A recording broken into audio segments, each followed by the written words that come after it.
আপনার মতো একজন ভালো বাবা পেয়েছে।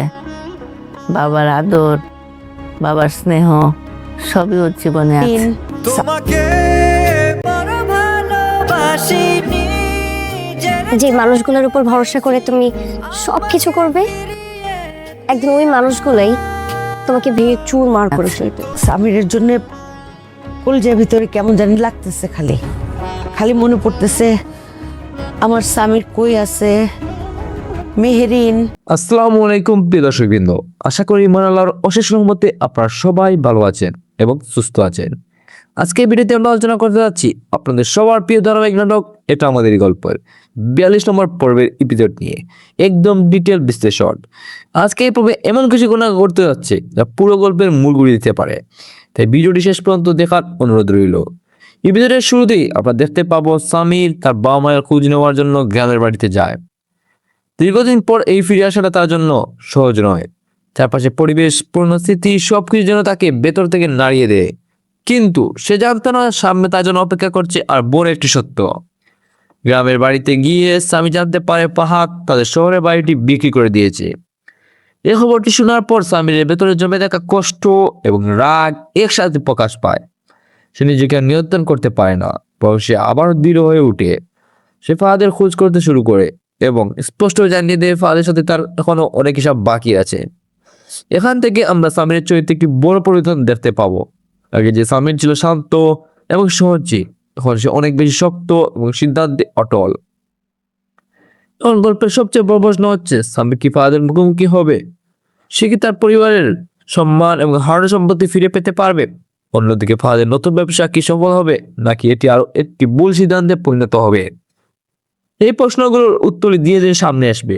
গত এপিসোডে কি আমরা একটি গুরুত্বপূর্ণ দৃশ্য দেখেছি, যেখানে ফাহাদ এবং মেহরিন টেবিলে বসে আলোচনা করছে। এই দৃশ্যটি অনেক দর্শকদের মধ্যে কৌতূহল তৈরি করেছে, তবে এই দৃশ্যটি বাস্তব নয়, এটি ফাহাদের কল্পনা। এই কল্পনার মধ্যেই লুকিয়ে আছে তার মনের ভেতরে ইচ্ছা, অনুশোচনা এবং ভবিষ্যতের একটি সম্ভাবনা। এর মধ্যে বোঝা যায় ভবিষ্যতে ফাহাদ এবং মেহরিনের সম্পর্ক নতুনভাবে গড়ে উঠতে পারে, তবে এটি বাস্তবে রূপ নেবে কিনা সেটি এখন দেখার বিষয়। অন্যদিকে গল্পে আমরা একটি আবেগঘন দৃশ্য দেখতে পাবো, যেখানে সামিরের বাবা মা তাদের অতীতের সিদ্ধান্তের জন্য অনুশোচনা করছে। তারা এখন বুঝতে পারছে তারা কত বড় ভুল করেছে। যেটাকে তারা অবহেলা করেছে সেই সামির ছিল তাদের আসল ভরসা, আর যাকে তারা অন্ধভাবে বিশ্বাস করেছে সেই ভয় তাদের সবকিছু বিক্রি করে দিয়েছে। এই অনুশোচনা দৃশ্যটি গল্পকে আর গভীর করে তোলে। এখন দেখার বিষয় সামির যখন তাদের সামনে দাঁড়াবে তখন তাদের সম্পর্ক কোন দিকে এগোবে। ফাহাদের চরিত্র আমরা একটি বড় পরিবর্তন লক্ষ্য করি। সে এখন তার ভুলগুলো বুঝতে পারছে এবং সেগুলো ঠিক করার চেষ্টা করছে। তার নতুন লক্ষ্য হচ্ছে অনেক টাকা উপার্জন করা, পরিবারের হারানো সম্মান ফিরিয়ে আনা এবং তার শহরের বাড়িটি আবার ফিরে পাওয়া। তবে এই পথ মোটেও সহজ নয়, সামনে তার জন্য রয়েছে অনেক বাধা এবং চ্যালেঞ্জ। সে কি সত্যি নিজেকে পরিবর্তন করতে পারবে, নাকি আবারও ভুল সিদ্ধান্ত নেবে, সেটি এখন দেখার বিষয়। গল্পে আরেকটি গুরুত্বপূর্ণ দিক হচ্ছে ফাহাদের স্ত্রীর ভূমিকা।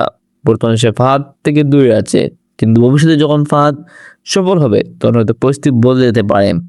তো তখন সে আবার ফিরে আসতে চাইতে পারে, কিন্তু প্রশ্ন হচ্ছে সেই সময় ফাহাদ কি তাকে গ্রহণ করবে, নাকি সে তার অতীত ভুল গিয়ে নতুন পথ বেছে নেবে। এখান থেকে শুরু হতে পারে গল্পের নতুন একটি দ্বন্দ্ব এবং জটিলতা। সব মিলিয়ে বলা যায় সামনে এসে প্রতিটি হতে যাচ্ছে আর বেশি উত্তেজনাপূর্ণ, যেখানে থাকবে টান টান উত্তেজনা, আবেগ এবং অপ্রত্যাশিত সব টুইস্ট। তাই 41 এবং 42 নম্বর এপিসোড কোনোভাবেই মিস করা উচিত নয়। আপনাদের জানিয়ে দিচ্ছি, নাটকের 41 এবং 42 নম্বর এপিসোড ঈদের বিশেষ আয়োজনের কারণে প্রচারিত হবে এপ্রিলের 1 এবং 2 তারিখ সিনেমা অফিসিয়াল ইউটিউব চ্যানেলে। যদি আপনাদের ভালো লাগে তাহলে অবশ্যই লাইক দিবে। আপনারা কোন জেলা থেকে এনওটি দেখছেন কমেন্ট করে জানাতে পারেন, আপনাদের নামও কমেন্ট করে লিখে দিতে পারেন। চেষ্টা করবো পরবর্তী ভিডিওতে আপনাদের কমেন্ট তুলে ধরতে। আজকে ভিডিওটি এখানে শেষ করছি। চ্যানেল সাবস্ক্রাইব করে বেল আইকনটি অন করে আমাদের সঙ্গে থাকুন। সঙ্গে থাকার জন্য ধন্যবাদ।